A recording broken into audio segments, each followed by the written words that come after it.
etorriak 10. zuzeneko emanaldi honetara. Prest zaudete, ondo entzuten da, dena ondo, bai.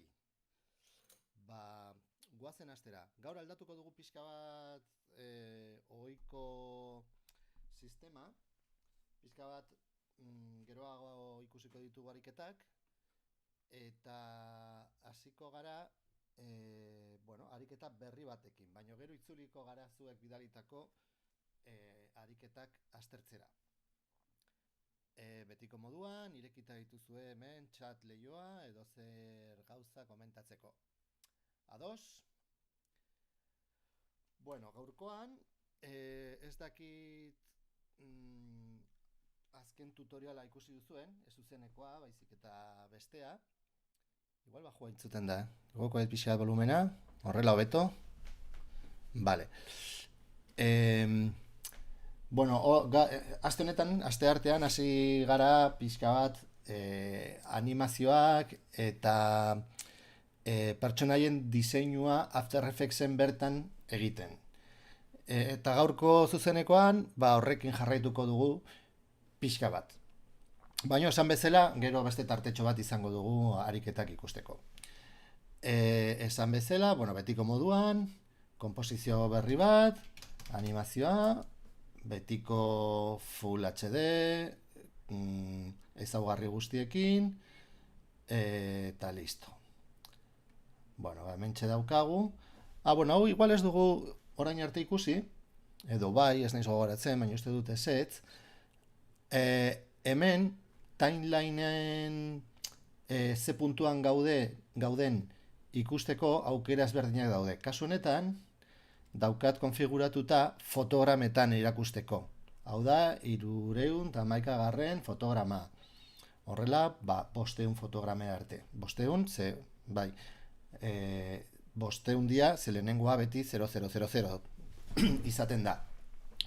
Kontrol tekla sakatuta mantenduz eta hemen sakatu ezkero, aldatzen dugu ikusteko modua. Hauek dira, segundu, minutu, orduak eta lehenengo bi balore hauek fotogramak dira. 25 fotograma segunduko daukagunez, 24tik aurrera jotzen dugunean, hurrengo fotogramara jotzen dugunean, pasatzen dugu minutura edo hori da, segundura. 24 fotograma eta 25 fotograma borobiltzen du segundua, lehenengo segundu. Horrela daukagu 20 segundutako timeline bat.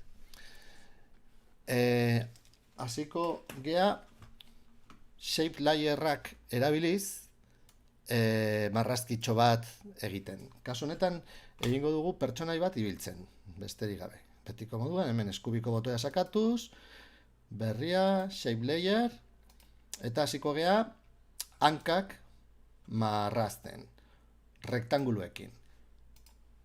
Aurreko tutorialean bezala, gehien bat errektanguluak erabiliko ditugu. Agertzen zaigu aukera guztiak, tamainakoak, kokapena edo posizioa mugitzeko, eta borobiltasuna emateko. Kasu honetan, nahiko balore altua, 25 bat emango diogu, borobiltzeko forma. Eta ikusten duzue, momentu honetan ez dugula zer ikusten. Hori da, ikusi dugunez, esan behar digulako, ea inguruko lerroa nahi dugun, edo barruko kolore bat nahi dugun. Kasu honetan, lerroak ez ditugu erabiliko, dena egingo dugu barruko kolorea edo rellenoarekin. Ertzaten diogu fill, eta beti defektoz gorriaga saltzen zaigu. Kasu honetan, aukeratuko dugu urdin rollo praka bakeroak, ez? Horrelako urdin bat. Eta, hau izango da hankaren lehenengo zatia. Duplikatzen dugu kapa hau Ctrl D de Dinamarca erabiliz. Eta bigarren, hemen daukagun kapa duplikatu dugun edo bikoiztu dugun kapa honekin, jaitsiko dugu. Eta hemen daukagu, hankaren beste zatia. Eta lehenengo hanka bukatzeko, beste shape layer bat egingo dugu, jaitsiko dugu beraino, beste rektangulo bat sortuko dugu, parametro berdinekin, emango diogu borobiltasuna, 25koa, eta oinetakoa egiteko, horrelako forma bat, beteko dugu kolore marroi bat, adibidez, marroitxo ilun bat, horrela, mokasin oinetako bat izango balitz bezala, eta hemen jarriko dugu.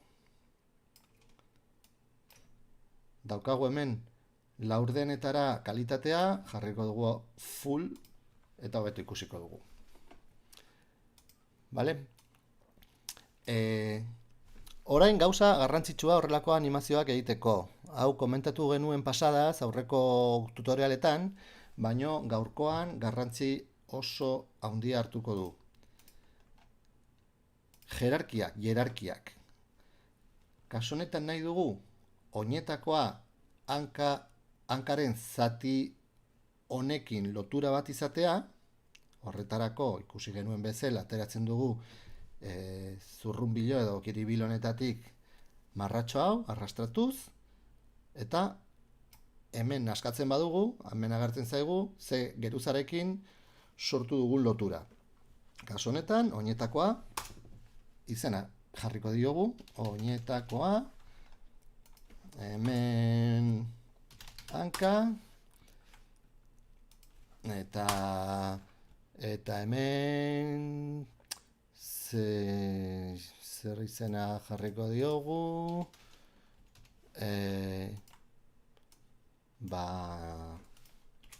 esango diogu izterra. Eta hankaren zati hau, izterrarekin lotuko dugu. Horrela, badaukagu hierarkia osorik hankarena behintzat. Zertarako egin dugu hori? Ikusi. Orain adibidez. Eta oso garrantzitsua. Ezer mugitu baino lehen, ikusi dugun bezala, oso garrantzitsua da, aingurak eta puntuak bere lekuetan izatea. Hau da, elementu bakoitza mugituko den ardatza kokatu behar dugu. Kasu honetan, izterraren ardatza hemen nahi dugu. Ze rotazioa egiterakoan, ibiltzeko rotazioa egiterakoan, hemen nahi dugu mugimendua egitea. Ikusten duzu, ez?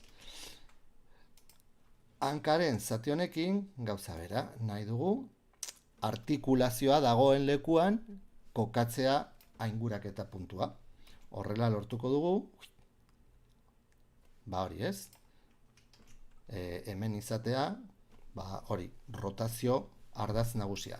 Eta oinetakoarekin, gauza bera, txorkatilean nahi dugu. Zertarako, horrelako mugimendua lortzeko. Badaukagu lehenengo hanka, prest. Aukeratzen ditugu kapa guztiak eta duplikatzen ditugu. Duplikatzeko beti bezala bi aukera daude. Edo Ctrl C, Ctrl V, kopiatzeko eta pegatzeko, edo Ctrl D. Ctrl D egiten badugu, justu gainean dagoen kapan sortzen du kapa bakoitzaren bikoizketa. Hori konpontzeko, behan nahi baldin badugu, aukeratutak ditugu bikoiztu ditugun kapak, hasi que jeisten baditugu kapa guztiak eraman ditugun lekuan kokatzen dira. Eta ez liatzeko nik asko erabiltzen dut etiketa hauek edo label edo label edo ez dakit izen zehazki nola daen gazteleraz, baino da kolorea jartzeko. Ez du zer ikusirik gero animazioarekin, da batez ere honetarako orden bat izateko, ez? Orduan, adibidez, kolore gris hau ematen badiogu, ondar kolore hau ematen badiogu, daukagu ja era oso bisualean ezberdin dutak daukagun hanka eta justu leku erdian baino atzean daukagun beste hanka, baino orain mugitzen badugu pixka bat, ikusten du horratzean beste hanka bat daukagula. Naturaltasun gehiago emateko aldatuko diogu kolorea atzean daukagun praka horri ilunduz pixka bat horrela. Ilundu dugu izterraren zatia eta hemen fill aukeratzen dugu kolorea botoi honetan sakatuz, ikusi duzu hartu dudala kolore aukeratzeko botoian eta horrela bermatzen dugu kolore berdina daukatela. Eta oinetakoarekin gauza bera egingo dugu. Hartuko dugu daukagun kolorea eta pixka bat ilunduko dugu. Horrela lortzen dugu itzala bat antzeko zerbait sortzea. Sakontasuna emateko koloreen bidez. Daukagu. Orain gorputza egingo dugu. Gorputza egiteko kapa berri bat sortuko dugu, beste errektangulo bat, kolore aldatuko diogu, kasu honetan berdeska hau, zian, rektangulo, eta ze kolore nahi dugu, gorputzarako, alkandorarako, borobiltasuna emango diogu, balore berdinarekin, 25, ze jarriko diogu berde horrela ilun bat, eta, bueno, pixka bat gorago, hemendik, gorputza pixka bat motz gelditu zaigu, baina, bueno, horrelako zerbait balio zaigu. Eta kasu honetan, ainguraketa puntua hemen nahi dugu. Zergatik? Rotazio, markatu, rotazioa egiten badugu, hemen egingo duelako. Kaixo Amaia, gaude monigote bat marrasten. Animazioekin gaude, labur bilduz, errektanguluak erabiliz, shape layerrekin, egin ditugu bi hankak eta gorputza. Bakarrik errektanguluak erabiliz. Ze gehiago. Non geunden, gorputza sortu dugu, eta orain beste rektangulu importante. Bi hanken izterrak, izter bat eta izter bi, lotuko ditugu gorputzarekin. Hau, jerarkien asunto hau oso importantea da. Berriz ere, esaten dut. Eta izena jarriko diogu kapa honi. Orain guazen besoak egitera. Teknika berdin erabiliz, shape layer, besoa, ingo dugu, rektangulua, edo lauki zuzena, borobiltasuna emango diogu automatikoki, horrela, 25, eta ikusteko berriz ere, relleno bat emango diogu, edo barruko kolorea, eta hartuko dugu erreferentzia bezala gorputzaren kolorea, baina ikusi ahal izateko argituko dugu pixka bat. Horrela ja kontrolatuta daukagu besoaren kokapena. Igoko dugu, ikusten duzu ainguraketa puntuak hemen gelditzen dela, baina nahi dugu eraman, esan dugun bezala, jadakigunez, errotazio ardatza izango den lekura. Kasu honetan, hemen daukagu rotazioa konprobatzeko ondo dagola, ondo dago. Hau, naturaltasun gehiagorekin egin nahi izan eskero, egin genezake besoarekin hankekin egin dugun bezala. Bi artikulazio izatea, ez? Bat hemen, sorbaldan, edo bai, leku honetan, eta bestea hemen. Baina igual simplifikatzen dugu, ze bestela oso luzea egingo zaigu, eta utziko dugu horrelako, bueno, horrela eginez, lortuko dugu animazio robotikoago bat, baina, bueno, ulertzeko mekanika balio zaigu. Eta, importantísimo, lotzea gorputzarekin. Orain egingo dugu beste besoa. Beste besoa egiteko, besoa. Duplikatzen dugu kapa, Ctrl D, edo Ctrl V, osea Ctrl C, Ctrl V, eta ilunduko dugu pixka bat kolorea. Zergatik, simulatzeko, hori, itzal bat daukala, gorputzaren atzean eukiko dugulako. Orduan emango diogu gorputzaren kolorea, eta kolore aukeratzailearekin ilunduko dugu pixka bat. Orain zerari zaigu gertatzen?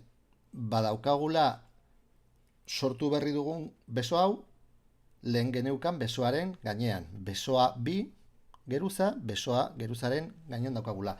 Baino ezkerreko besoa denez, eraman nahi dugu gorputzaren atzera.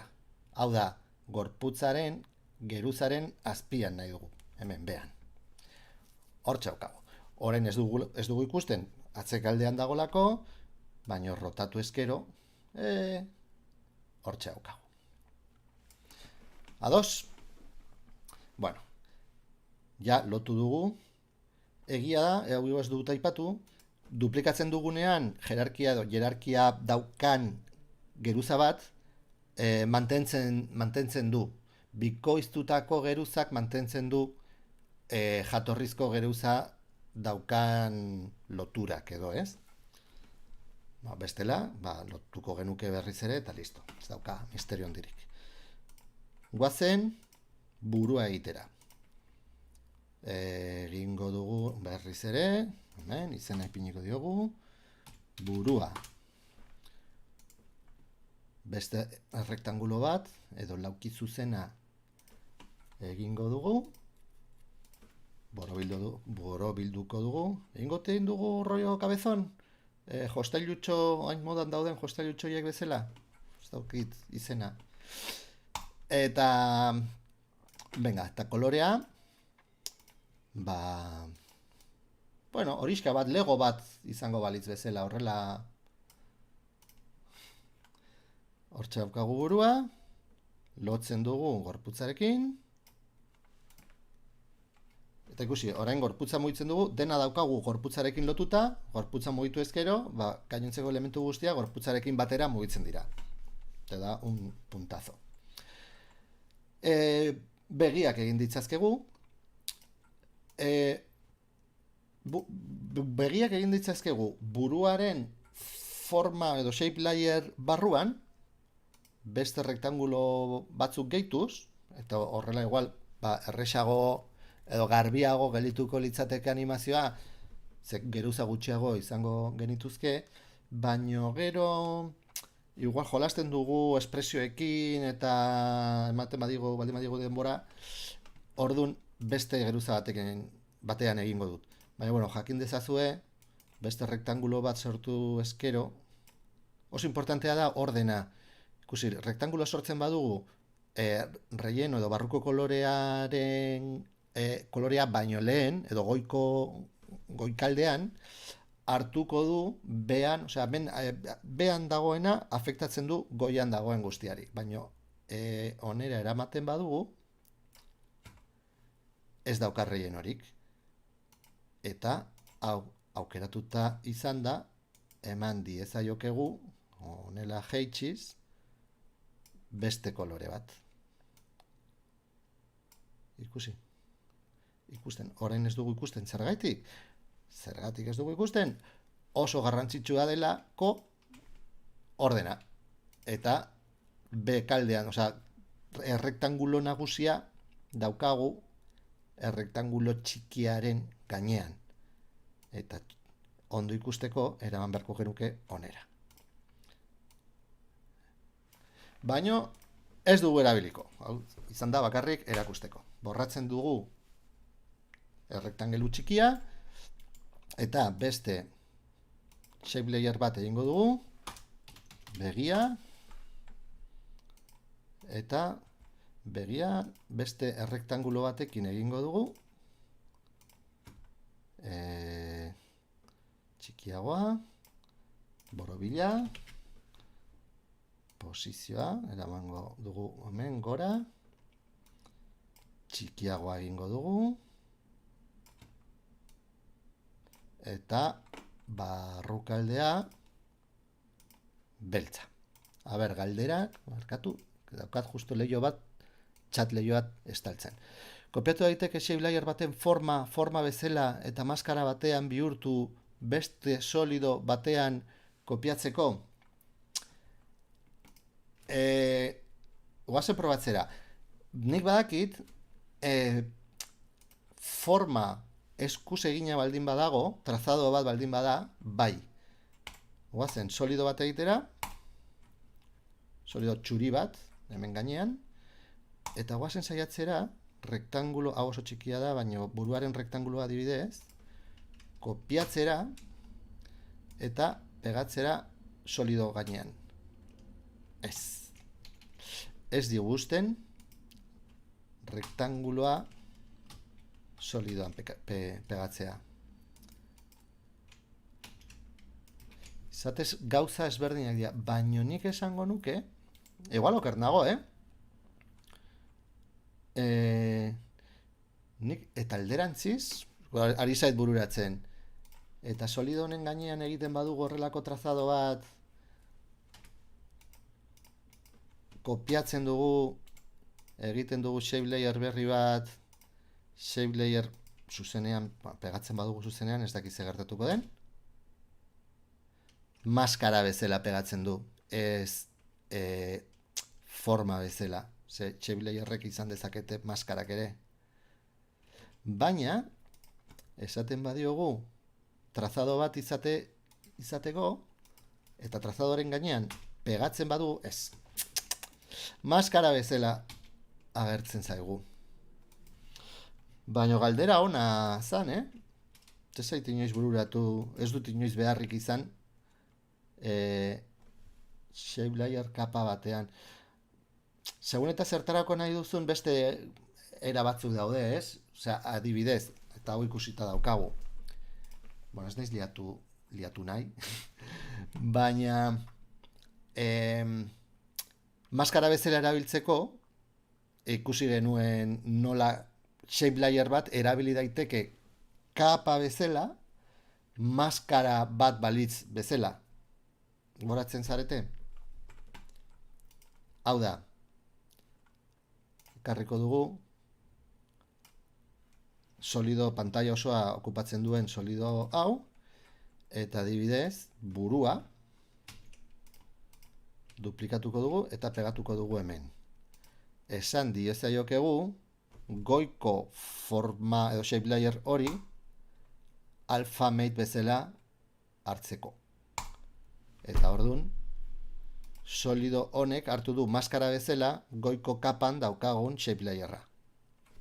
Hau ikusi genuen pixka bat erazkarrean aurreko tutorial batean, baina oso tresna potentea da, eta hau guztiz animagarria da, eta ari gea afektatzen goiko kapa, osea, shape layerra, baina funtsean ari garena egiten da solido txuri honi afektatzen dion maskara bati aldaketak egiten. Pixkat azkar eta gaizki esplikatuta, baina uste dut zerbait, igual, agian baliteke ulertu izatea. Alphamate, bai, alphamate. Begia eta beste begia. Bueno, eta ez geha asko enredatuko honekin. Lotzen dugu buruarekin, buruarekin, bai. Kasu honetan begiak buruarekin lotuko ditugu. parkatu, ze ez dut, hartu dut posizioaren propietatea, ez dut hartu kapa geruza osoa. Zergatik lotu dut buruarekin? Pues, igual, burua, eta buruari ez diogu ainguraketa puntua mugitu, orain bai, igual burua mugitu nahi dugu horrela. Horrela, buruan mugitzean, begiak ere mugitzen dira. Eta aldi berean, gorputza mugitu da, gorputzari emango diot kolore potenteago bat, ze azkenean da elementu nagusia. Mugitzen badugu gorputza, elementu guztiak mugituko dira. Goazen animazioaz erazkarrean egitera, eta gero pasatuko gea ariketak ikustera. Eta gero berrartuko dugu gai hau, animazioarena. Goazen animazioarekin. Hemen daukagu atzeko izterra, atzeko oina eta atzeko oinetakoa. Oina ez, hanka esan nuen. Eta hemen gauza bera, besoari beste kolore bat jarriko diogu, edo ez, atzeko hankari kolore berde bat adibidez, eta listo. Eta hemen horrela.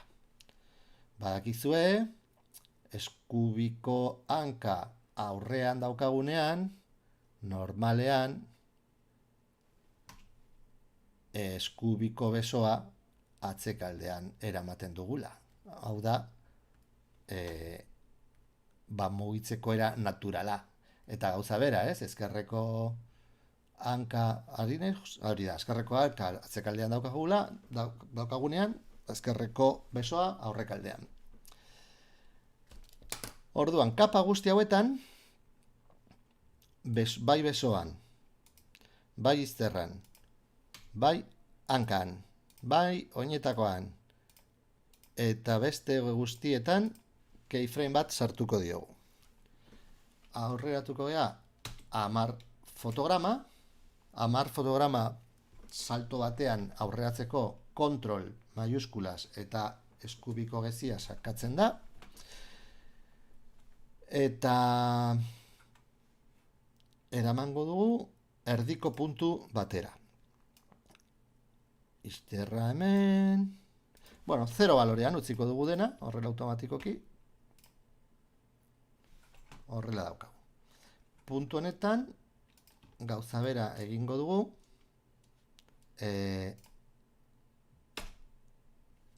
Eskubiko hankarekin. Eta 10 fotograma gehiago aurreratuz, bukatuko dugu animazioa. Gero, seguramente mantxotu beharko dugu animazioa, hau da, keyframe hauek hauen arteko distantzia zabaldu, baina, bueno, nahi dugunerako balio zaigu. Zer gero ja ajuste txikiak egingo ditugu. Hemen oina, ikusten ez, movimientu, nahiko naturala ari da egiten. Kasu honetan, hemen jarri beharrean, egingo dugu atzeko hanka hori esaten nahi dut. Pixkat horrela, gorago eramango dugu. Eta gero jolastuko dugu pixkat posizioarekin ere, ez bakarrik rotazioarekin. Ja daukagu. Eta hemen.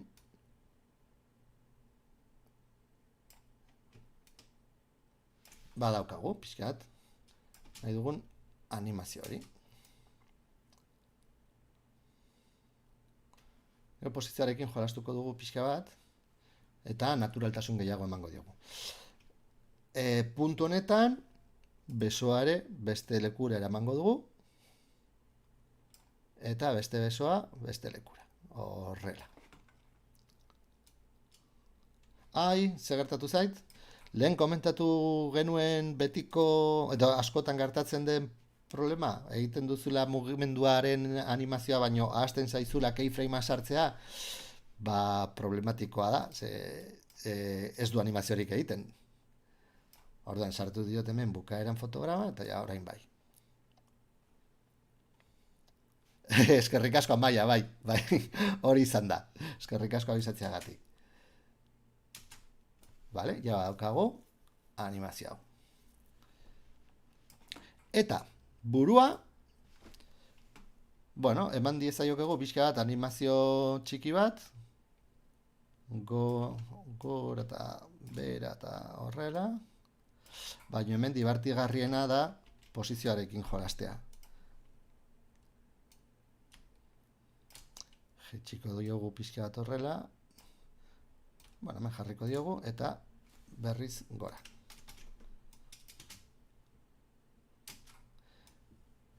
Orain zer egingo dut? Beste 10 fotograma gehiago sartu, barkatu. 10 eta 20. Ba, 10 eta 20 fotograma aurreratu eta lehenengo posizio guztiak kopiatu, posizio eta rotazio guztiak kopiatu eta pegatuko ditut. Eta orain ikusiko duzue zergatik ari naiz hau egiten. Kopiatu, pegatu, kopiatu, pegatu, eta kopiatu, eta itxatxi. Orain falta zaigu, erdiko puntu honetan, pixka bat animazioa txukuntzea, gelditzen zaigu pixka bat, gelditu zaigu pixka bat hankamotz gizon hau. Batez ere, eskubiko hanka hau, ematen du patinete baten gainean ibiltzen dagoela, eta mugimendu pixka bat organikoagoa izateko, igoko diogu hanka horrela, egingo diogu hau mugimendu pixka bat horrela, eta oinetakoa ere pixka bat beruntz mohituko dugu. Render. Ikusten. Ze era errexean, 20 minututan egin dugu pertsonai baten mugimendua. Eta bai, hor dago moonwalk egiten, baina horretarako daukagu dena gorputzarekin lotuta desplazamentua ere egin ahal izateko. Bai? Baina ez diot desplazamendua jarriko. Kurantxe daukaguna, ikusten duzue, ematen badiot previsualizazioa aurrebe ikuspenari 0 tekla sakatuz, lortu dugu animazio hau buklean izatea. Horregatik kopiatu ditut hasierako keyframe guztiak bukaerako edo animazioa amaitzen den puntua hasierakoa berdina izateko. Eta daukagu animazio izeneko konposaketa hau. Luzera zen 20 segundutakoa, konposizio honetakoa, hasieran ikusi dugun bezala, baina segundu bat eta 15 frameekin nahikoa daukagu. Orduan, hau da work area markatzen duen tresna, eraman dezakegu, zabaldu dezakegu, moztu dezakegu, eta hementxe daukagu markatu hasieran eta bukaera, justu azken keyframe hauek dauden lekuan. Joaten bagera hemen, barkatu ez da hemen, da en composition, hemen, composition. Eta esaten badiogu, trim come to work area, hau da, moztu konposaketa work arearen iraupenera. Ikusi zer gertatzen den. Pak. Orain, konposaketa behar dugun iraupena dauka automatikoki. Ez dugu zergatik ibili behar berriro konposaketaren settingsetan sartu eta iraupenaren balorea aldatzen. Hau asko erabiltzen da eta denbora asko aurrezten digu. Aukeratuko ditut guztiak, Ctrl A, geruza guztiak, txikituko ditut, eta gauza bat egingo dut. Sortuko dut, hola, hostia, trim composition, bai, ona. Eramango dut animazio hau onera, eta automatikoki iraupen honekin sortu dit beste konposaketa bat. Iraupena eta ezaugarri guztiekin, ezaugarri berdinekin. Zergatik egin dut hau? Bi gauzengatik. alde batetik, bueno, hementxe daukagu pertsonaia, konposaketa baten barruan, eta gure konposaketan mugitu dezakegu, hainbeste kapa izan gabe. Baino, are gehiago. Guk esan diezaiokegu animazio honi. Por zerto, aurkitu dut erderazko teklatuen moztaileak alt, alt eta zedilla, alt eta ireki galdera ikurra. Vale, kimek behar zula, vale, bueno, nahi baduzu hemen jarri edo, bueno, ez dakit Kim gaur badagoenik, baina eskerrik asko. Bueno, gauza bat egingo dugu. Konposaketa hau, animazioa bi, luzatuko dugu, eta esango diogu, kasu honetan bai, 20 segundutako animazioa nahi dugula. Kenduko ditugu, lehen sortu ditugun keyframeak, eta pixkat, hemen, mozten zaigu zergatik, segundu bat eta 15 fotogrametan, gure animazioa moztu zaigulako. Nola jarri dezakegu buklean? Bueno, kasu honetan, ezin dugu hemendik buklean jartzeko, bideoekin gertatzen den bezala, dago interpret footage aukera horren barruan, badago aukera bat esateko buklean jartzeko. Hau egiteko ere asko daude.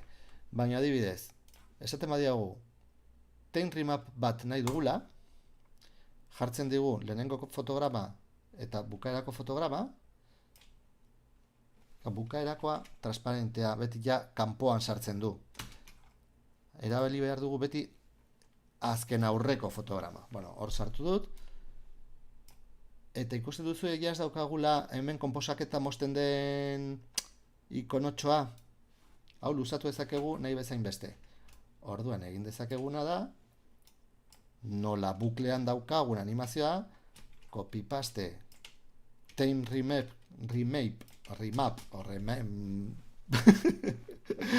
time remap aukera hori, kopiatu fotogramak, pegatu berriz ere, 20 segundu dirtaraino iritsi arte, eta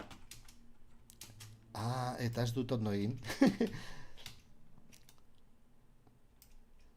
Claro, lehenengo fotograma gaizki kopiatu dut, 0 balorea, lehenengo balorea kopiatu dudanean, pegatu dut beste fotograma honen gainean, urrengoan pegatu beharrean. Eta horregatik, keyframe hau eta keyframe hau berdinak ziren eta animazioa ezun aurreraka egiten. Orain bai. Beti kontuan hartu behar da, bukaeroako fotograma hau eta urrengoa pegatu behar dugula. Ez dakit, pena merezidun sartzea, bueno, hau, ja ikusten duzu, nahiko era simplean, lortu dugu,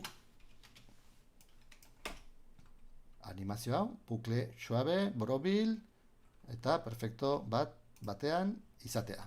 Beltza jarriko dut fondua, hobeto ikusteko, hemen dago gure monigote. Eta noski, ja, animazioa buklean daukagunez, posizioa ere mugitu ezakegu.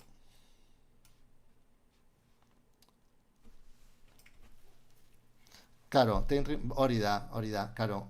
Baina orain, ahora te va a reventar la cabeza, Maya. Orain esplikatuko dudanarekin. Y se va a abrir un universo ya infinito. Ikusten duzu, ez? Vale, baina, badaukagu. Gainera, time remap hori erabiliz, nahi baldin badugu, hemen iritsi geha gure nahi dugun gelditu pertsonaia, nahi dugu gure pertsonaia hemen gelditu, ez?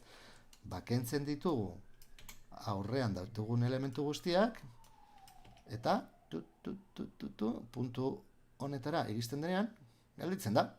Zergatik, time remapek hemendik aurrera ez daukalako fotograma gehiagorik.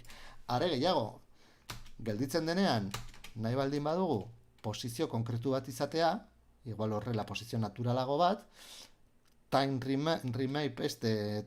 remap mugituz, aukeratu dezakegu, adibidez horrela posizio naturalago bat. Orduan iritsiko da oneraino, eta gelditzen denean hartuko du, pum, salto bat pegatzen du, baino desplazatzen badugu pixka bat,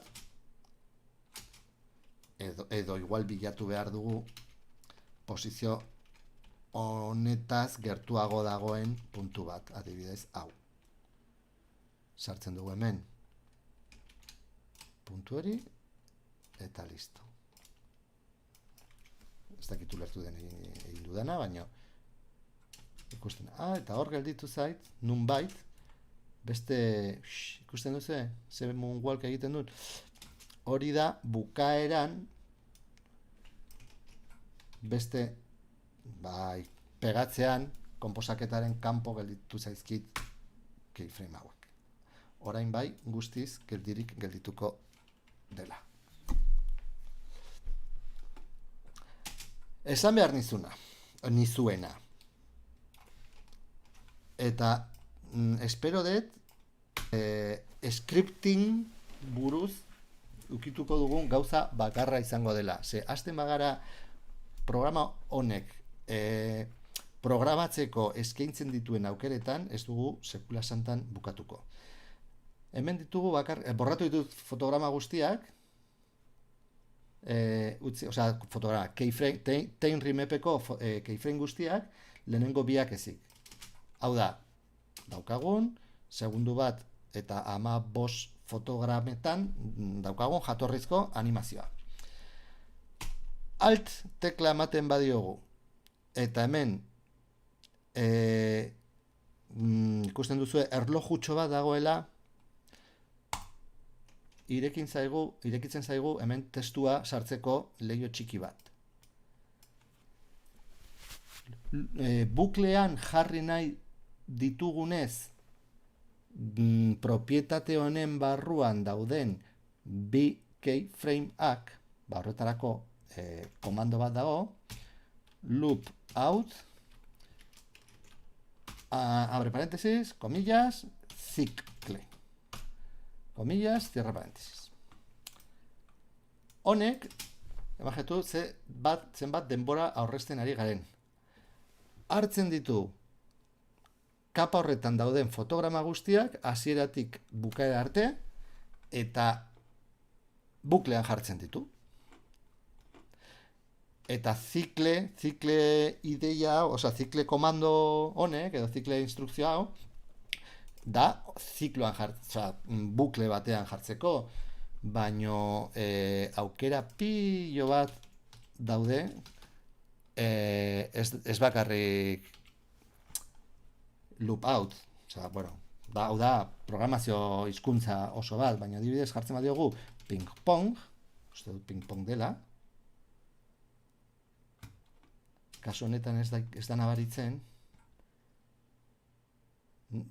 ari da aurreraka eta atzeraka. Hau da, sartu gara hemen, erakutsiko ditugu rotazio elementu guztiak, ari da egiten animazioa horrela, aurrera eta atzera. Kasu honetan ez da asko ikusten, ez da nabaritzen, ze buklea aurreraka edo atzeraka oso antzekoa da. Baina ulertzen da kontzeptua, ez? Ping-pong edo zikle, eta beste aukera asko daude. Eta, programazioarekin egin daiteke edo zer gauza. Nik ikusi ditut After Effectsen barruan Action Scripting erabiliz bideojoku bat egitea. Funtzionatzen duen bideojoku bat. Interfaz hau erabiliz jolastu daiteken bideojolas bat egitea. Ez tipo Pong ikusi genuen hasieran. Baina, ez gea asko sartuko honekin. Badaukagu animazioa, ikusi, oso importantea, ez dute zer grabatu hasi garenetik. Hori ez da egin behar. Beti grabatu behar da. Ze honek dauka, ja ikusi genuen hasieran, autosave bat, eta autosave askotan, egin duzun lan asko berreskuratzeko balio du. Animazioa.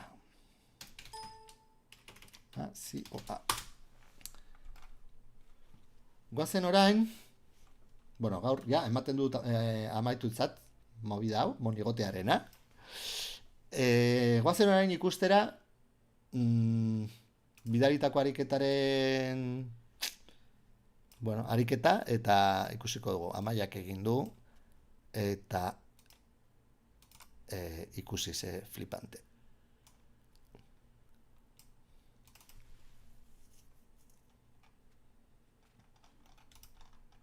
Todavía no hemos visto ninguna teta. Va como loca. Porque les pone cachonda. Porque se ponen con una borrachera que no ven tierra.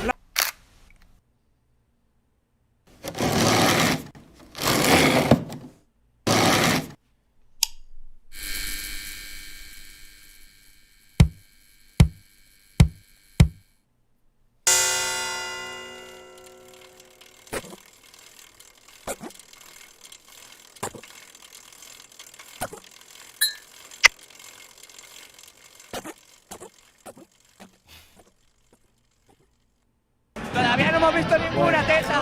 Va como loca. Porque les pone cachonda. Pasote,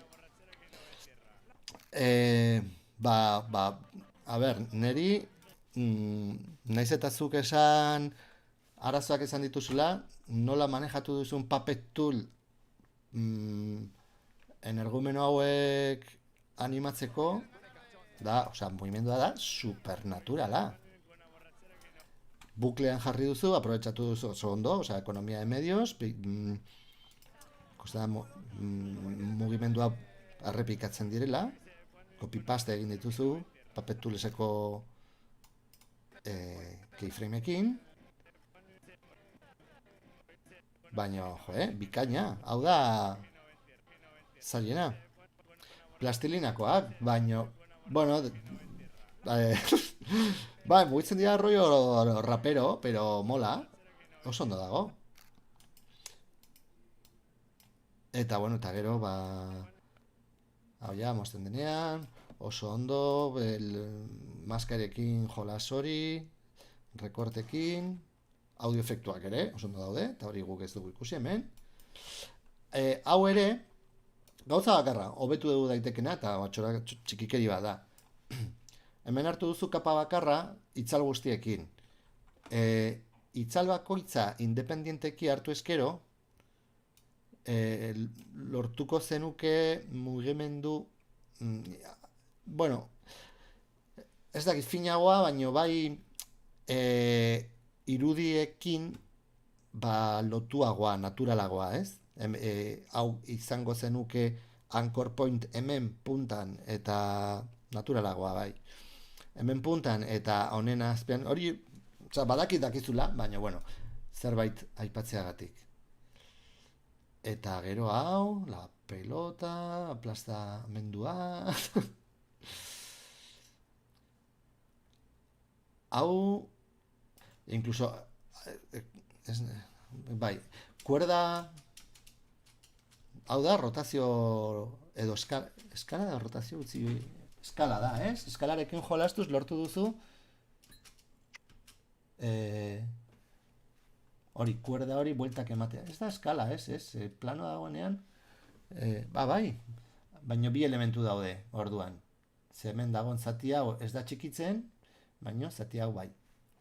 Osa, lotu duzu, jerarkian bitartez, eskala vertikala, eta lotu duzu, kuerdaren zati hau, beste pinporta horrekin. Ez pitorrito honekin, hau ez dela, 3 elementu daude, bakarrik kuerdan. Osea, ze lana hartu duzun. Baina, bai. Primeran. Ja, esan izun, ja, horrengo tutorialak zuk egingo dituzu. Bai, oso ondo. Eta komentatzeko ja bukatzeko, sortu zaizkizun zalantzak, ez? Esaten zenuen Quick Mask mode, orain Photoshopera pasatu naiz. Quick Mask mode horrekin arazoak zenituela, ez? Oso, bueno, jaitxe, hemen daukat kartelaren bertxio bat. Bueno, ikusi, nik daukat hemen tinta beltza eta tinta txuria. Tinta beltzarekin, beltzez marrazten dut, aldatu dezaket ikonotxonekin background eta foregroundeko kolorea, eta txuriarekin txuriz margotzen dut. Aldatu daiteke automatikoki X letra sakatuz. Bale, kuri ematen diozu, dena gorria jartzen da, baina ez du erreakzionatzen. Badakizu zergatik den hori, eta egia da, igual gaizki esplikatu nuela, edo ez nuela esplikatu aurreko tutorialean. Emango diogu Q letrari, Quick Mask hori egiteko. Eta orain ez da zer gorria jartzen. Zergatik? Quick Mask mode funtzionatzen du beltza aukeratuta daukagunean estensila marrasten du. Estensila edo, maskara hori marrasten du, ez? Babesteko jartzen dugun, hori, izango baliz bezala grafiteroek erabiltzen duten estensila edo maskara bat. Orduan, beltza aukeratu daukagunean, maskara sortzen dugu. Txuria aukeratuta daukagunean, maskara ezabatzen dugu. Eta seguramente esun erreakzionatzen, beltza aukeratuta zeneukalako, eta dena gorriz baldin bazeneukan, beltzez marrasten bazenuen, beltzez marrastuta dagoenaren gainean, ez da ezer gertatzen. Truko, txuria. Txuriz marrastea, eta horrela, ezabatzen dituzu, hori, estalitak dauden elementuak. Txuria eta beltzaren arteko gris gama guztia egiten du gardentasuna eman edo kendu. Hau da, nik hemen txuriz marrasten badut, eguneko egunera daukat txuria eta ezabatzen zait, guztiz ezabatzen zait, baino txuria hau erabili beharrean erdiko gris bat erabiltzen badut, pixka bat borratzen dut bakarrik. Bai? Nik uste dut hori zala zure arazoa. Eta, marrasteko, elementu hauek aukeratzeko, hala ere, nik ez nuke Quick Mask erabiliko, ze oso ondo kontrastatutak daude, eta automatikoki varita magika honekin aterako dira. Ez da oso ondo ateratzen, irudi hau oso komprimituta dagolako, baina, azkenengo ikutuak Quick Mask erabiliz egin ditzazkegula. Jazta. Elementu hau ja aukeratuta daukagu, ateratzen gea berriro Q sakatuz, ateratzen gea modu horretatik, kopiatzen dugu, eta hementxe daukagu. Nahi izan ezkero, fondoa beltzez jartzen dugu, eta ze era erresean aukeratzen ditugu monigotetxo hauek. Nik esaten nuen, varita magika, gehi kontiguo eta Q erabili nahi ez duguna kentzeko. Varita magika eta Q. Baino, a ver. Ez que, claro, varita magika da aukeraketa modu bat, eta maskara azkarra edo Quick Mask mode hori da beste aukeraketa modu bat. Almodobarrekin egin nuen, hau, egin nuen honekin ari naizena egiten. Hartu, bale, hori, adibidez, horrentxe bertan egin dudana, varita magika, aukeratzen dugu tipo hau. Gutxi gora bera ondo egiten dit, baino hemen daude elementu batzuk sartu ez direlako, oso kontrastatutak ez daudelako,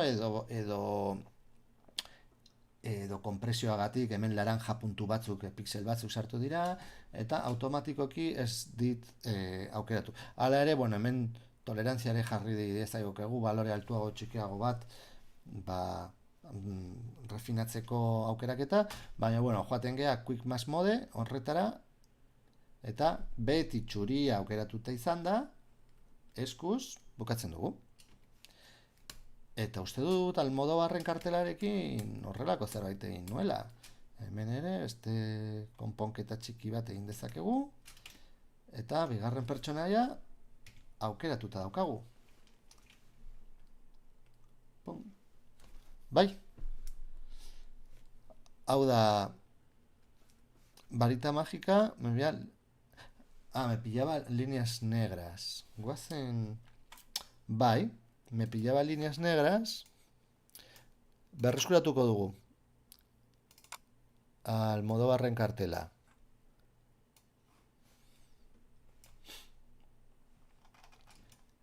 Nik hemen aukeratzen nuen beltza zen guztia, varita magikarekin, eta Q sakatuz, orain ikusi ze gertatu zaidan, ezabatu nahi dut, baino txuria daukadanez, ezabatu, osea, gehitu, margotu beharrean, ezabatu dut. Kontrol Z, eta kolore aldatzen dut, eta orain bai, orain borratzen ditut, agutxi gora bera mekanika berdina da. Borratzen ditut, nahi ez ditudan elementu guztiak. Bai. Eta guztien ditut, ba hori, hilaren zatitxo hauek. Ez dakit, zure zalantzaia argitu... ba hori, beltzarena. Oso, ba ikusi niri ere, batzutan ahazten zait, eta pentsatzen dut kolore bat aukeratuta daukadala, eta ezabatu beharrean margotzen dut, edo alderantziz. Beste gauza bat, bukatzeko, Photoshopen oso interesgarria dena, aukeraketa bat daukagunean, maskara bat, edo batekin egina, edo nahi duzuen bezala, ikusi hemen ere, kolore aldatzen dut, txuria jartzen dut, eta garbituko dut hilezati hori. Demagun, orain daukago aukeratuta hile hau. Demagun ez gaudela hau eta gauza asko hemendik, oraindik borratu behar ditugunak. Beltzan, beltza aukeratzen dugu eta ja, borratuta daude. Ateratzean, hobeto ikusten da, ze marra diskontinua agertzen zaigu eta horrek esaten dugu aukeratuta daukagun elementua. Imaginatu, ez gaudela ziur, ez dugula moztu nahi, aukeraketa asko kostatu zaigun aukeraketa hau, beste dozein aukeraketa egiten badugu galtzen dugu. Aukeratzen badet hemen orain hau, galtzen dut geneukana, aukeratuta geneukana, eta izan daiteke ordu askotako lana, maskara prezisa eta zehatza izatea. Photoshopek dauka gauza oso erabilgarria eta nik asko erabiltzen dudana, dela botoitxo hau, ez dakit ondo ikusten den. Botoitxo hau da maskara sortzeko geruzan bertan. Ematen badiot, eta hemen argi ikusten da, oso txikia da laukitxoa, eta ez dakit modurik dagoen handiagoa ikusteko, ez dakit. Baina hemen, beltza dena, transparentea bihurtzen digu. Eta txuria dena, ikusten duguna da. Baina ez dugu fondoan daukagun irudia galtzen. Eta gauzarik ederrena da, kapa hau, maskararen laukitxo hau sakatuta izan da, ikusi aldatu gaitezke hemendik onera, eta onera, irudia eta maskararen artean aukeratu ezakegu marrasten duguna zerren gainean eragina izango duen aukeratu alizateko. Hemen esan dugu txuria dagona ikusten duguna dela eta beltza dagona ez dugula ikusten. Badibidez, imperfekzio hauek txukuntzeko alderantziz beltza transparentea da eta ezabatzen du, baino txuria jartzen badugu marrastu dezakegu, honen gainean, maskara perfekzionatuz. Eta beti geruza horretan, maskara piztuta daukagun bitartean, ikusiko dugu, enmaskaratuta ez daukaguna bakarrik. Eta abantaila da, edozein momentuan, maskara hori aldatu dezakegula. Eta ez dugula inoiz galtzen, ikusi? Ez dugula inoiz galtzen, marrastu gedut, txuriarekin atzean dagoena. Hemen ikusten da, margotu dudana, laukitxo txiki honetan ikusten da. Hau ez dakit ulertzen den ze potentziala daukan tresna honek, baino nik egunero erabiltzen dut. Maskaraz de kapa. Bai, ala, pasote. Eta, claro, da, rekorte bat izatea bezala, baino rekortea dinamikoa, aldakorra. Bai. Orduan, hau, duplikatu dezakegu kapa hau. Borratu dezakegu edozein momentuan. Ez bakarri borratu baizik eta desaktibatu. Hor dago, berrerabili nahi bai izan ezkero, baino desaktibatuta. Horregatik agertzen da hemen itxagorri hori. Eta hemen, naiz eta informazio guztia mantendu, bakarrik daukagu iletxo hau. Eta hau, After Effectsera eramaten badugu, importatzen badugu orain PSD hau konposaketa bezala, mantenduko digu hemen ikusten duguna, Osea, egin genuen egileen animazioa, egin genezaken horrela, maskara hauek mantenduz. Eta ikusten badugu hemen estu egia dela, edozein momentuan, edo hemen txuri pixka sartu zaigula, edozein momentuan, borratu dezakegu, perfekzionatu, hobetu, eta txukundu. Bai? Bueno, itzuliko gara gure pertsonai maravilloso honetara. Eta ahaztu zait gauza bat esatea. Aipatu genuen aurrekoan, ja bukatzen dugu, shape layersak dira vektorialak. Eta honek esan nahi du, haunditu dezakegula, edozein momentuan, edozein neurrira, eta ez dugula kalitatea galduko. Zergaitik ikusten dugu hemen pixel pixka bat? Vektoreak martxan jartzeko, esan behar diogulako, boton honekin rasterizado continuo bat egin behar dula. Hau da, kalkulatu vektoriala dela eta ez bitmap bat. Ikusten duzu, ze orain nola ze garbi ikusten dien elementu guztiak? Imaginatu, hau gero errealizazio bat egiteko nahi dugula lehenengo plano bat. Pum! Hemen txaukagu, eta ezaigu importa jatorrizko tamaina. Ze hau izatez, nahiko txikitxoa egin dugu, ikusi, konposaketaren tamaina, gu marrastu dugu horrela. Tamaina honetan, baina onditu dezakegu tamaina honetara, eta parametro guztia gordetzen dira, eta ez dugu kalitaterik galtzen. Eta, claro, egin dezakegu, primerísimo primer plano, horrela, con la bisera. Bai? Listo, hori, aipatu nahi nuen. Eta zergatik ez du vektoriala egiten hasieratik? Ez da gehiago okupatzen duelako, baizik eta kalkulu gehiago egin behar ditulako. Renderra pixka bat astunagoa da. Kasu honetan ez da asko nabaritzen, elementu gutxi ditugulako, baina hasten bagara elementu vektorialekin jolasten, 3D sartzen, itzalak sartzen, horrelako gauzak egiten, vektorial hori, continuous rasterize hori piztuta baldin badaukagu, egiten du, mantxotzen du asko kalkuluak, ez? Aurre ikuspena. Eta horregatik, por defecto, dago beti itzalita.